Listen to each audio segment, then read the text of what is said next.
আসসালামু আলাইকুম প্রিয় শিক্ষার্থী বন্ধুরা, easy math technique YouTube channel এবং ফেসবুক পেজের পক্ষ থেকে আপনাদের সবাইকে স্বাগতম। আমি আপনাদের সাথে আছি মোহাম্মদ জুয়েল হোসেন। তো নবম শ্রেণীর যে ধারাবাহিক গণিত আলোচনা করতেছিলাম তারই নতুন আরেকটি পর্ব আজকে থাকবে অবশ্যই সংক্রান্ত, যে বাস্তব জীবনে আমরা যে সমস্যাগুলোর সম্মুখীন হই এই ধরনের সমস্যা নিয়ে আজকে আমরা সমাধান করব। তো তারই ধারাবাহিকতায় 72 পৃষ্ঠার যে সমস্যা ছিল, বার্ষিক 4% মূল্য হ্রাস হারে কত সময়ে কোনো একটি গাড়ির মূল্য হ্রাস পেয়ে অর্ধেক হয়ে যাবে। অর্থাৎ আমরা যে কোনো দাম দিয়ে একটা যদি গাড়ি কিনি, গাড়ি কেনার পরে কিছুদিন পরে গাড়ির মূল্য আমরা যদি 1 লক্ষ টাকা দিয়ে কিনি, কিছুদিন পরে যদি বিক্রি করতে চাই তাহলে এর দাম হবে কত? 50,000 টাকা। জাস্ট সমস্যাটা এরকম আর কি, যে অর্ধেক হয়ে যাবে। তাহলে গাড়ির মূল্য এখানে আমার গাড়ির মূল্য কিন্তু দেওয়া নেই, জাস্ট বলছি কি যে 4% আকার যদি হ্রাস পায় তাহলে কত বছরে অর্ধেক হবে। তো এই ক্ষেত্রে আমরা গাড়ির মূল্যটাকে ধরে নিতে পারি। ধরার ক্ষেত্রে আমরা গণিতের স্বার্থে যে কোনো কিছু ধরে নিতে পারি, তবে মাথায় রাখতে হবে যেটা ধরলে সহজ হয় এটাই ধরবো।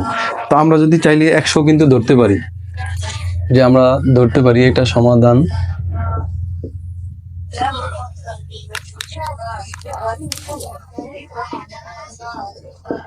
আমরা ধরে নিই যে গাড়ির ক্রয় মূল্য 100 টাকা, তাহলে গাড়ির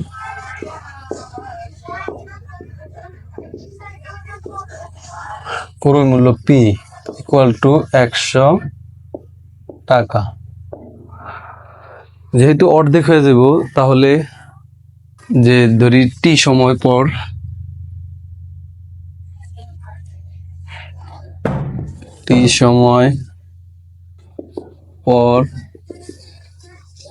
গাড়ির মূল্য গাড়ির মূল্য কত হবে? মূল্য হবে, এটাকে দেবো P T.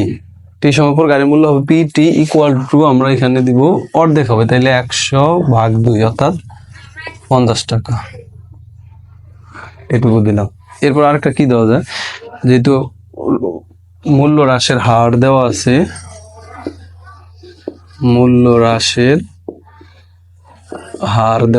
Her R equal to 4%। তো পার্সেন্টকে আমরা 100 দ্বারা ভাগ করে এখানে লিখে ফেলাবো একবারই, পার্সেন্ট উঠে দেবো। 100 দ্বারা ভাগ করে দিলে কত হয়? 0.04 হয়।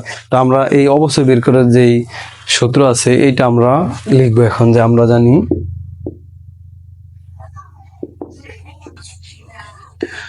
P T equal to P into 1 minus, আর এটা বড় হাতের আর দেই, আর টু দি পাওয়ার টি। এটা হলো সূত্র। এই সূত্রটা আমরা জানি। এখন এখানে মানগুলো বসে টি এর মান বের করবো। বের করলে আমাদের যে কাঙ্ক্ষিত সময়, এই সময় চাইছে যে কত দিনে বা কত বছরে এই বছরটা চলে আসবে। তাহলে পি টি এর মান আমাদের হাতে ছিল কত? 50।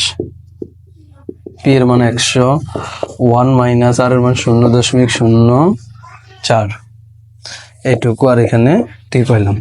তাহলে এটা এখানে আছে গুণাকারে। আমরা টোটালটাকে এই পাশে নিয়ে আসি, তাহলে এই পাশে যদি আনি তাহলে কি হয়? 100, আর 1 থেকে যদি 0.04 যদি আমরা বাদ দিই, সেক্ষেত্রে আমরা পাচ্ছি 0.96 টি ইকুয়াল টু 50। এটা পাচ্ছি। এই 100টা এখানে গুণাকার আছে, আমরা জাস্ট ওই পাশে যদি পক্ষান্তর করি তাহলে কি হবে? ভাগ হবে। তো আমরা ভাগ করে দিই 0.96, এর উপর আছে টি ইকুয়াল টু 50 আর নিচে 100। এটা কাটাকাটি করলে হাফ হয়, অর্থাৎ উপরে 1 নিচে 2। তো আমরা বাকিটুকু এইখানে করি। এখন এটা সমাধান করার জন্য আমরা কি করবো? ওই পাশে লগ নিব, কারণ এই সমস্যাগুলো লগারিদম সংক্রান্ত, খুব সহজে যাতে করা যায় এজন্য আমরা লগ ব্যবহার করবো। তাহলে এখানে লগ নেই, লগ 0.96 টি ইকুয়াল টু উপরে 1 লগ হাফ, লগ 0.5 অর্থাৎ লগ হাফ। এই হাফকে আবার আমরা কিন্তু 1/2 কে ভাগ করলে 0.5 হয়। তো সহজেই লিখলাম। এখন এখানে আমরা এই টিটাকে সামনে নিয়ে আসি, তাহলে টি লগ 0.96 ইকুয়াল টু লগ 0.5। তাহলে টি এর মানটা বের করবো আমরা, ভাগ করে দিই। লগ 0.5 ভাগ হইল লগ 0.96। তাহলে এখন আমরা এটা ক্যালকুলেটরের সাহায্যে করলেই আমরা কিন্তু কাঙ্ক্ষিত অ্যান্সারটা পেয়ে যাব। তাহলে কত আসতেছে? লগ 0.5 ভাগ হইল লগ 0.96। আচ্ছা আসতেছে 16 এরকম আসতেছে, আমি দেখাই। টি ইকুয়াল টু 16.979 সামথিং। তার মানে এটাকে আমরা 17 লিখতে পারি। 16 থেকে 16.96 97 প্রায় 979। তার মানে এখানে আমরা কিন্তু এটাকে চাইলে 17 লিখতে পারি, খুব কাছাকাছি। তো 17 লিখবো কিভাবে?